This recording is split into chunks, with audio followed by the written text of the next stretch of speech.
l'événement Anderstorp vient de Brabham. La BT46 est maintenant pourvue d'un énorme ventilateur de 75 cm de diamètre, masqué dans un premier temps par un couvercle de plastique noir tel celui d'une poubelle. En réalité, il s'agit donc d'une voiture aspirateur qui assure une tenue de route phénoménale par un système de dépressurisation du volume étanche aménagé sous ladite voiture. C'est Gordon Murray qui a réalisé la chose, s'inspirant d'une chaparrale entrevue en 70 et par la suite interdite. D'emblée, évidemment, on réagit. Certaines dents grincent fortement.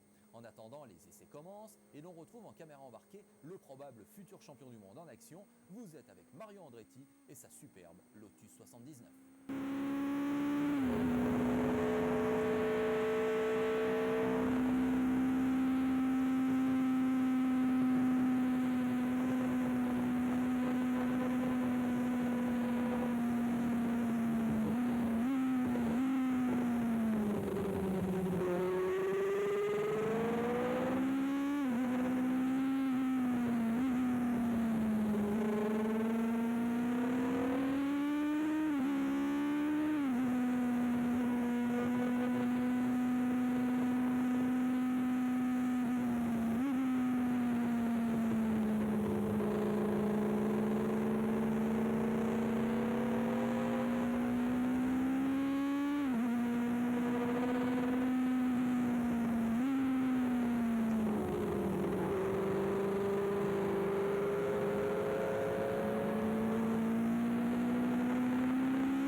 Mais revenons à l'affaire Brabham.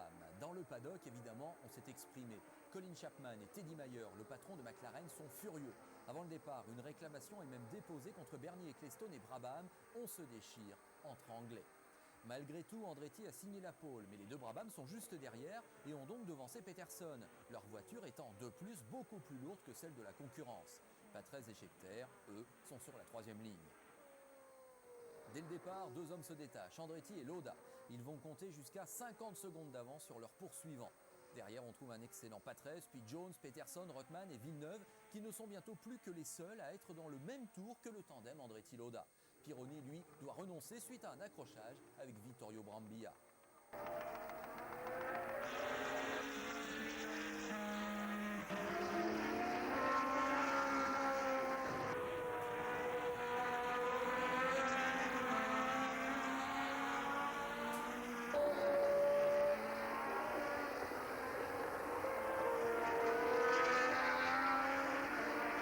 On vient de dépasser la mi-course, Lauda a porté une attaque sur Andretti, il s'est emparé du commandement. Peu de temps après, le moteur de la Lotus rend l'âme, image symbole, à leur tour, les merveilleuses flèches noires sont terrassées.